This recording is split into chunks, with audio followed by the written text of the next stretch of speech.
Bonjour à tous à ce webinaire de MS Solutions portant sur les 8 critères pour choisir son fournisseur cloud. C'est un honneur de vous avoir avec nous cet après-midi, en ce jeudi après-midi. Maxime est avec moi aujourd'hui. Bonjour Maxime. Bonjour Marie-Ève, comment ça va? Bien, merci. Donc aujourd'hui, on va vous parler du cloud, des 8 critères pour bien sélectionner son fournisseur de cloud. Et on parle de cloud, on parle d'info nuagique, c'est deux termes qu'on va répéter beaucoup aujourd'hui durant le webinaire. L'info nuagique, c'est une technologie en ligne qui est maintenant vitale parce qu'elle est utilisée partout dans le monde par les plus grandes entreprises, les gouvernements, les organisations. C'est maintenant rendu une façon de vivre pour faire du stockage de nos données en ligne. Depuis la crise du COVID, vous l'avez probablement constaté, le marché du cloud a pris des proportions encore plus importantes avec le télétravail, avec le mode hybride. Le cloud est maintenant une réalité qu'il faut considérer pour son entreprise parce que les sauvegardes sur les serveurs physiques ont certaines limites également. On vous parlait aussi récemment de pénurie de matériel. Ça l'affecte définitivement tout cet environnement et le cloud est une alternative à la pénurie de matériel qu'on vit. Le cloud… Si tu me permets aussi, Marie-Ève, le cloud nous aide beaucoup dans la mobilité des employés. Puis durant le COVID, on l'a vécu naturellement et post-COVID avec le travail hybride qui est généralisé chez la majeure partie des entreprises. Bien, le cloud peut aider beaucoup à la mobilité de toutes les entreprises et sans compter aussi la sécurité des données qui se retrouvent plus, surtout là, avec les gens qui travaillent de chez eux, des fois sur leurs propres équipements informatiques. Bien, idéalement pour l'entreprise, les données ne devraient pas se loger, les données de l'entreprise ne devraient pas se loger sur les équipements personnels de leurs employés. Donc, le cloud peut aider à éviter ça justement. Éviter que les données de l'entreprise soient sur leur propre équipement personnel, ce qu'on appelle fréquemment dans notre domaine le BYOD, le Bring Your Own Device. Oui, tout à fait, Maxime. Excuse-moi de t'avoir interrompu. Ben non, c'est parfait. Écoute, puis comme vous allez le constater, pour ceux qui ont écouté, qui ont lu nos documents au niveau du top 10 des tendances TI de 2022, le cloud est une solution durable. On parle de sécurité, on parle de mobilité. Donc, beaucoup d'attributs qui font en sorte que c'est une solution de l'avenir pour nous. Et c'est pourquoi on veut vous accompagner dans votre démarche pour choisir votre fournisseur de cloud. C'est pas évident, on n'est pas toujours technique, on n'a pas toujours de ressources techniques non plus dans les organisations et il faut essayer de comprendre et de comparer les solutions de façon intelligente parce qu'il y a beaucoup de fournisseurs de cloud de nos jours. Donc, on vous accompagne sur ça. La semaine prochaine, vous allez voir, on va avoir un document complet détaillé sur les 8 critères pour choisir son fournisseur cloud. Et aujourd'hui, on vous montre un petit aperçu avec Maxime. Donc, on commence sans plus tarder en vous parlant du premier critère. On parle de technologie et performance. Tout à fait. Technologie et performance. Bon, c'est bien important, c'est notre premier critère là, dans votre sélection de cloud.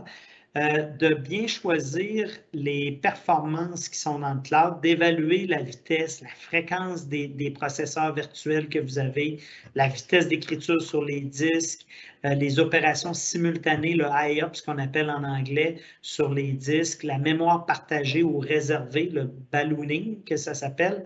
Donc, dans le fond, en résumé, là, plus votre application va être une application cossue et plus vous allez nécessiter de ressources. Donc, l'exemple d'applications cossues, des applications pour faire du dessin, des applications avec des bases de données propriétaires ou des bases de données SQL, exemple un ERP, ça va être des applications qui ont besoin de beaucoup de performance. Donc, naturellement, c'est à évaluer avant votre choix de cloud, de vous assurer que par rapport aux applications que vous utilisez, ils vont être performantes dans le cloud choisi. Donc, ça, c'était notre première. Exactement. Deuxième critère de choix. Super. On continue avec la fiabilité et la disponibilité. Oui. Donc, naturellement, là, le cloud a permis d'avoir beaucoup plus de redondance que vous avez souvent dans votre entreprise. le cloud a permis d'avoir de la redondance dans les data centers, du moins où que nous autres, notre cloud AMS Solutions est, il y a de la redondance sur tout, l'électricité, l'Internet, etc. Par contre, vous devez vous assurer entre autres du SLA quand vous allez faire votre choix de cloud. Donc, c'est-à-dire un peu le uptime. À quel niveau de uptime que le cloud a été dans la dernière année. Donc, nous autres, on a un outil qu'on utilise pour notre cloud à nous autres, qu'on appelle le MS Cloud, le cloud de MS Solutions. Marie-Ève, je pense que tu peux cliquer sur le lien pour montrer. Ça va me permettre de vous montrer une image qui vaut 1000 mots. Donc, c'est la disponibilité à laquelle vos ressources cloud ont été disponibles dans la dernière année. Donc, vous allez voir, là, nous autres, notre disponibilité, aucun stress, Marie-Ève, ça s'en vient. Bon, vous voyez là, la disponibilité qu'on a eue depuis le début de cette année. Nos chiffres, nous autres, c'est toujours pour une année. C'est souvent là, la norme. Ce n'est pas nécessairement toutes les clouds qui fonctionnent de même, mais je vous dirais que la norme, c'est basé sur une année. Donc, nous autres, depuis le début de l'année, notre cloud a eu un uptime 99,995% du temps. Donc, on a eu très rarement des arrêts pour un temps qui a été très minime. Probablement que nos clients s'en ont à peine perçu ou peut-être même pas aperçu. Et ça inclut aussi les temps de maintenance. Donc, dans votre choix de cloud, c'est quelque chose que vous pouvez demander à votre fournisseur de cloud.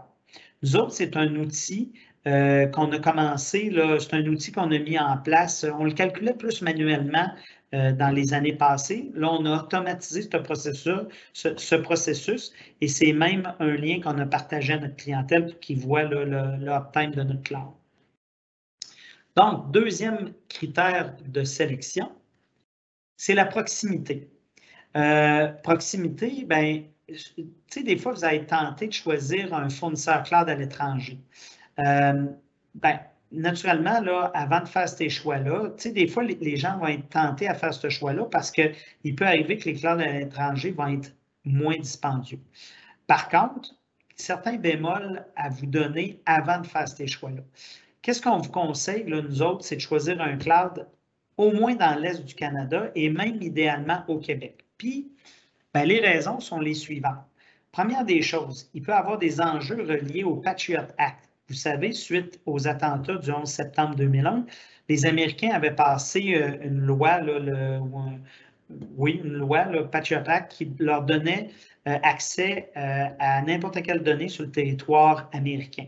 Donc, certains ordres professionnels au Québec exigent que les données de leurs membres soient hébergées au Canada. Donc, c'est une première raison pour laquelle, idéalement, vous devriez choisir un cloud qui est dans l'Est du Canada ou au Québec. La nouvelle loi aussi 25 sur les données personnelles et confidentielles. Il peut y avoir un enjeu là si vous choisissez un cloud à l'extérieur du pays. Aussi, et non le moindre, c'est les enjeux de latence.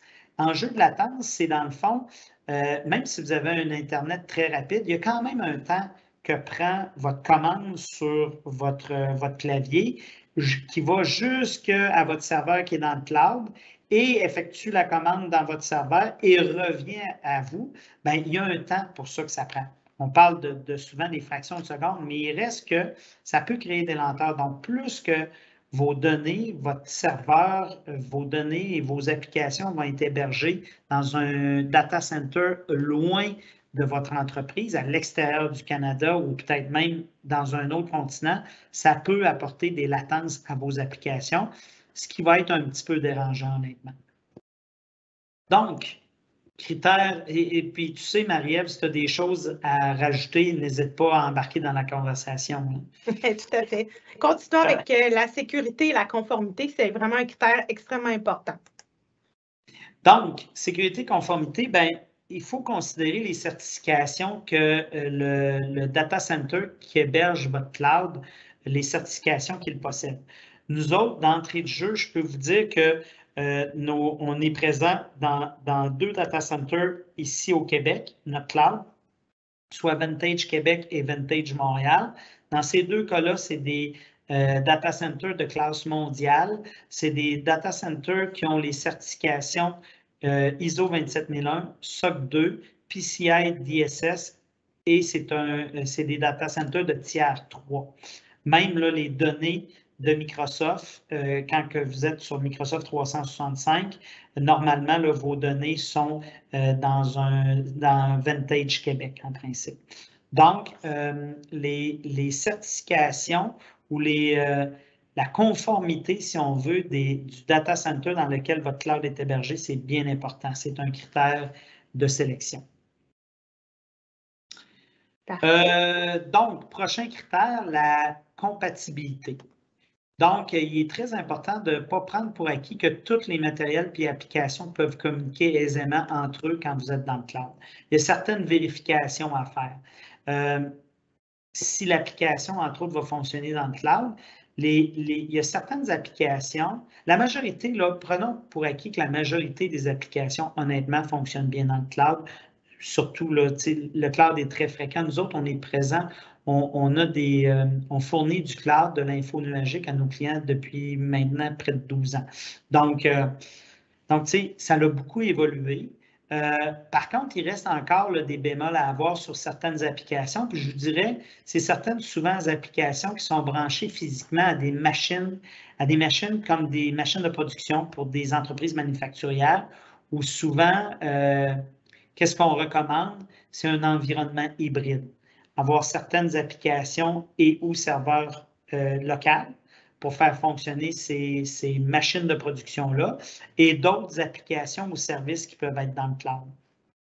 Donc, mais prenez pour acquis que la majeure partie du temps, vos applications peuvent bien fonctionner dans le cloud et c'est une analyse naturellement que votre firme TI devrait faire avant de vous migrer vers le cloud. Critère suivant, Marie-Ève. Oui, tout à fait. Donc, service d'analyse, migration, soutien, information. En fait, là, c'est est-ce que vous êtes supporté par le fournisseur? L'accès chez des grands fournisseurs mondiaux peut être plus complexe en termes de services. Ce qu'il faut regarder, c'est, premièrement, avez-vous besoin d'un service clé en main ou avez-vous une équipe locale qui peut vous aider? L'analyse de vos besoins doit être faite par quelqu'un qui va prendre le temps d'évaluer votre environnement. La migration, ce n'est pas non plus à négliger, ça prend des bonnes ressources qui connaissent le cloud. Puis ensuite, le soutien, hein? S'il y a des enjeux, s'il y a une panne, avez-vous un contact direct avec qui communiquer? Souvent, si on va dans le très grand cloud, il peut y avoir peu ou pas de réponse au numéro que vous avez composé. Donc, ça, c'est important de prendre en considération qu'un fournisseur va aller vous accompagner dans votre migration vers le cloud. Pour éviter, là, dans le fond, de se ramasser entre l'arbre et l'écorce, qu'est-ce qu'on vous recommande? C'est une entreprise en TI qui va pouvoir regrouper sous le même toit les services d'analyse afin de vous migrer dans le cloud, qui peut effectuer la migration vers le cloud, la formation après de votre entreprise et de vos employés dans votre entreprise sur les nouvelles applications dans le cloud, et ensuite, par la suite, effectuer votre soutien aussi, la prise en charge des maintenances de vos serveurs dans le cloud. Bon, naturellement, là, c'est une chose qu'MS Solutions fait, mais au-delà de ça, c'est quelque chose qu'on incite nos clients. Vous choisissez MS Solutions ou d'autres firmes, vous devriez vous assurer d'avoir une firme qui peut tout regrouper ces services-là. Donc, comme ça, vous ne vous retrouvez pas dans une situation de c'est la faute de l'autre si ça ne fonctionne pas, ce n'est pas de ma faute. Moi, la partie de mon travail que j'ai faite a bien été faite, c'est l'autre qui n'a pas fait son travail. C'est toujours plate en affaire de se situer dans une situation de même. Oui, tout à fait. Puis ça nous mène maintenant à parler de budget de tarification. Donc, le cloud peut fonctionner sur une tarification sur deux modèles différents. Donc, il y a le modèle dynamique, qu'on appelle aussi le Pay as you go, qui peut s'apparenter davantage à ce qu'on appelle le cloud public, par exemple. Parlons de Microsoft Azure, et le modèle statique. Donc, il s'agit de la même facturation, des mêmes tarifs de façon mensuelle. Ces deux façons complètement différente de gérer les ressources et de gérer votre budget également. Donc, il faut voir votre capacité de payer, votre tolérance aux fluctuations et vos besoins précis également. Si vous avez des pointes où vous avez besoin d'extrêmement beaucoup de données comparativement à d'autres périodes de l'année, il faut le considérer dans la façon de budgéter la tarification. Comme si vos demandes de vos applications peuvent varier beaucoup selon la période d'année et être imprédictibles, comme par exemple un commerce au détail, il ne fait pas beau cette semaine, tout le monde va aller sur votre site web pour aller acheter un parapluie, par exemple, ben, c'est peu prédictible, à part à très, très courte échéance, là. Donc, à ce moment-là, vous devriez choisir un cloud qui est dynamique. Donc, un cloud comme Microsoft Azure, nous autres, on peut vous migrer vers Microsoft Azure. Et si au contraire, OK, vos besoins sont relativement stables durant toute l'année et que le fait de ne pas savoir d'avance à chaque mois combien que ça va vous coûter de façon précise, c'est un item important pour vous pour pouvoir budgéter. Mais là, à ce moment-là, on vous recommande plus un cloud plus statique, comme notre cloud à nous autres, MS Solutions. Donc, vraiment, on va vous orienter selon vos besoins, selon votre capacité à vous adapter à un prix fluctuant, si c'est le cas, aux besoins de vos usagers puis aux besoins que vous avez durant l'année pour vous orienter vers un cloud dynamique public comme Azure ou un cloud plus statique, prédictible. Je ne sais pas si c'est un mot, Marie-Ève, mais en tout cas. Oui, c'est ça. Donc, on va vous orienter vers le meilleur cloud pour vous, que ce soit Microsoft Azure ou que ce soit notre cloud à nous. Ou si vous choisissez un autre fournisseur, vous pouvez choisir un autre fournisseur. On vous donne les meilleurs critères que vous devriez prendre en considération avant de prendre votre choix. Super. Et si on continue là, avec réputation et santé de l'entreprise, je vais débuter, puis tu me complètes, Maxime. Oui, on fait bien ça comme ça. Donc, réputation de l'entreprise, santé de l'entreprise, c'est comme dans tout secteur. Il y a des nouveaux joueurs qui arrivent à tous les jours dans le cloud.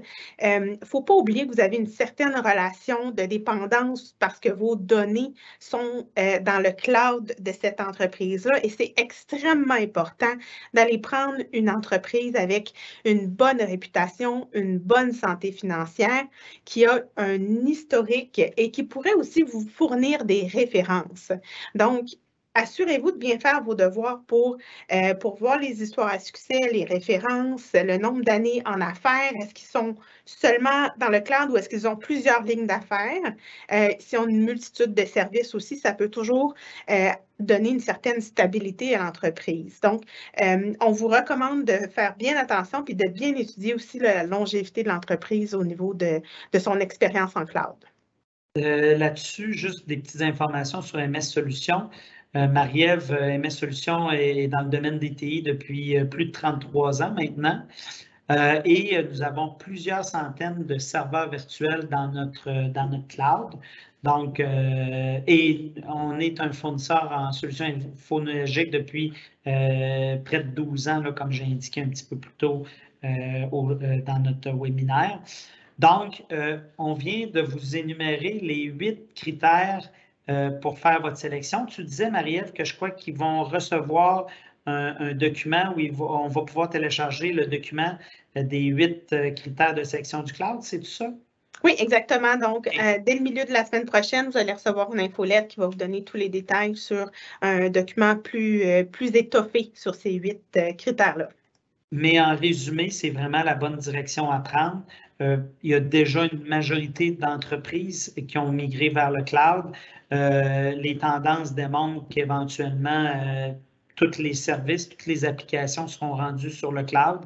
Comme on vous disait un petit peu plus tôt, ça vous amène beaucoup de mobilité. Ça vous permet de réagir rapidement aussi. Que votre cloud soit dynamique ou statique, vous pouvez quand même réagir.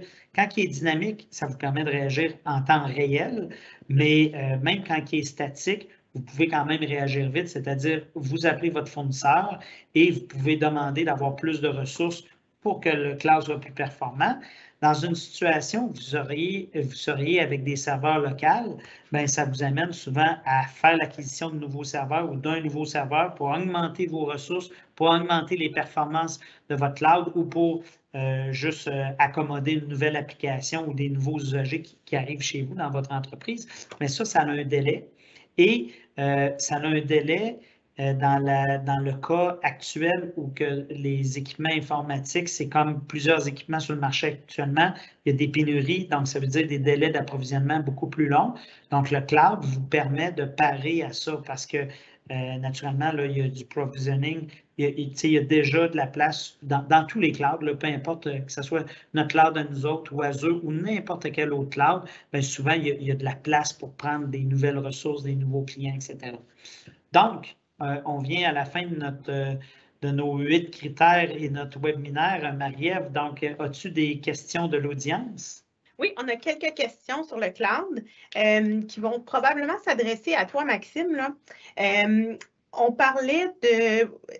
Alexandre nous demande, vous avez mentionné de vérifier les projets de croissance du cloud des entreprises. À quelle fréquence les entreprises devraient apporter des modifications, des améliorations à leur cloud? Comme nous autres, là? Oui, à titre d'exemple. Ben, écoute, notre cloud, nous autres, on investit à chaque année dans notre cloud, mais même plusieurs fois par année. Là, dans les derniers 6 mois, nous autres, c'est plus facile de vous parler de notre expérience à nous autres. Là. On a 2 investissements majeurs dans les derniers 6 mois pour augmenter les capacités de notre cloud. On est rendu, nous autres, à notre cloud, on est rendu à notre cloud 3.0. Ça veut dire qu'on a eu 3 infrastructures différentes. Là, on est passé d'une infrastructure, il y a plusieurs années, très traditionnelle. On est passé à notre hyperconvergence 1.0 il y a peut-être 6 ans. Puis, il y a environ 2-3 ans, on est passé à une nouvelle hyperconvergence chez nous. Donc, on est rendu à notre cloud 3.0. Puis ça, c'est sans compter qu'à chaque année, on modernise des équipements, puis on ajoute des équipements dans notre cloud. Donc, tu sais, c'est vraiment, là, il faut investir, là, pas à tous les mois, là, j'exagérerais, là, mais à chaque année, ça, c'est minimalement. OK, parfait. On a une autre question qui nous parle de standards de haute disponibilité. Vous avez parlé qu'il fallait valider les standards là, N+. Donc, c'est quoi la norme en termes de standards de haute disponibilité qu'on devrait regarder? Bien, minimalement, c'est N+1, mais nous autres, chez Cloud AMS Solutions, c'est N+2. Donc, c'est quand même un standard très élevé. Là. Parfait. On a une autre question. Vous avez parlé de cloud public et de cloud privé. C'est quoi la différence entre les deux, le cloud public et le cloud privé, là, et dans quel contexte un ou l'autre devrait être choisi? Oui. Les gens, il y a plusieurs définitions qui s'apparentent puis qui ont quelques petites différenciations. Nous autres, comment on aime l'apporter, cette explication-là. Pour nous autres, le cloud public, c'est tout ce qui est les clouds comme Azure, comme Google, comme AWS. Ça, pour nous autres, c'est des clouds publics. Nous autres, on attribue le nom de cloud privé à notre cloud, comme on a d'autres concurrents qui offrent des clouds privés. On pourrait s'astiner longtemps là, sur la définition réelle d'un cloud privé, là, mais nous autres, notre explication ou notre définition, on le fait de même. Notre cloud à nous autres, on l'appelle notre cloud privé. Puis les clouds publics, on parle de Google, de Azure, de AWS. Mais si on veut aller vraiment là, puis être à cheval sur la définition, un cloud privé, ça serait par exemple le cloud que Desjardins serait monté pour ses applications à lui, et c'est seulement Desjardins qui est dans ses serveurs, dans son data center. Là, ça serait vraiment être à cheval sur la définition, mais ça serait ça un cloud privé. OK, donc si on regarde bien, de toute façon, ça peut s'appliquer à différents contextes du privé, du public. Il faut vraiment une analyse détaillée des besoins de l'entreprise. Puis, ça dépend de la tarification aussi, de la capacité de payer. Puis, si je ne me trompe pas, il y a du hybride aussi, Maxime. Là. Oui. Oui, il y a du hybride, effectivement. Puis, tu sais, une autre façon, tu sais, mettons, là, Azure, là, où vous voulez aller voir dans quel serveur sont vos données dans le cloud de Google ou d'Azure, ben, bonne chance. Je ne suis pas sûr que vous allez pouvoir vous rendre là. Par contre, si vous êtes dans le cloud d'une solution, puis je ne dis pas nécessairement que c'est mieux, mais j'apporte des différenciations entre cloud public et privé.